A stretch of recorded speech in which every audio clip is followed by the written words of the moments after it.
Assalamualaikum warahmatullahi wabarakatuh. Selamat pagi kepada dosen dan asisten dosen. Pada kesempatan ini, kelompok kami akan menjelaskan implementasi sistem ERP Odoo pada tiga modul utama, yaitu inventory, purchase, dan point of sale, yang digunakan untuk mengelola proses bisnis mulai dari pengadaan barang, pengelolaan stok, hingga transaksi penjualan ke pelanggan.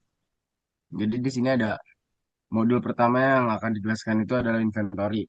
Oke, pada tampilan ini terlihat halaman produk yang menampilkan master data produk yang dikelola dalam sistem dengan kategori goods berisi 33 item makanan dan minuman seperti ayam goreng, es teh manis, dan kupat tahu lengkap dengan harga jualnya masing-masing. Data produk inilah yang nantinya digunakan secara terintegrasi di modul purchase maupun post. Oke, boleh di next untuk ke gambar yang kedua.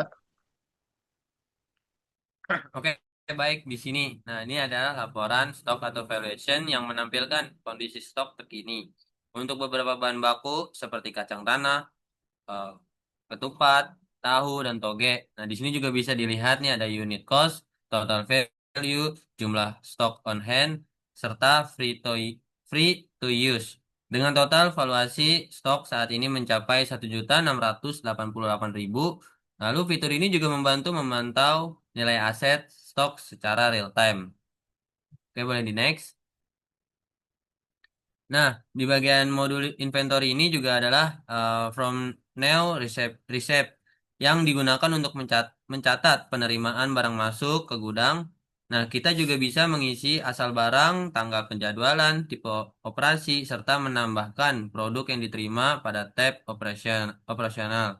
Sebelum sebelum statusnya divalidasi dari draft menjadi done.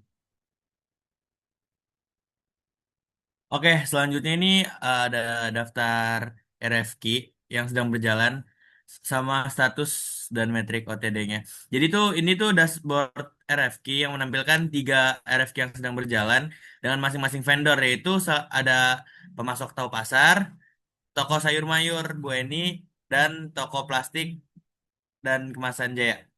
Terlihat juga indikator status seperti jumlah RFQ yang baru itu LED RFQ serta metrik OTD atau on time delivery yang membantu tim procurement memonitor kinerja pemesanan. Next. Nah, selanjutnya ini ada form RFQ yang baru. Sementara ini adalah form pembuatan RFQ baru, di mana ini tuh buat vendor, order deadline, expect arrival, serta daftar produk yang ingin dipesan pada bagian produk. Setelah data lengkap, RFQ ini bisa dikirim ke vendor melalui tombol send RFQ.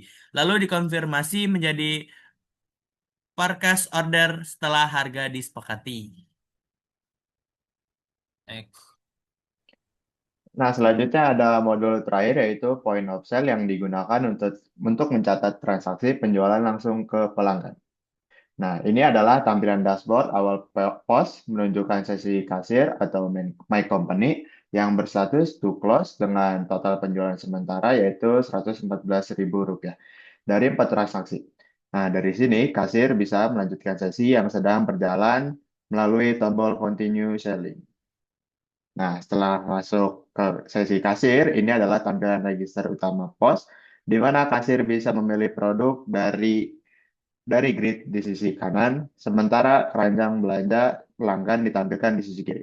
Nah, pada contoh ini, pelanggan pelanggan membeli satu air mineral gelas dengan harga Rp1.100. Next. Nah, selanjutnya di halaman ini itu adalah tab order yang dimana bisa menampilkan riwayat transaksi yang tercatat di sesi sebelumnya. Misalnya tab order 1008 dengan status ongoing dengan total 1110. Yang dimana kasir bisa membuka kembali order ini melalui tombol load order apabila diperlukan.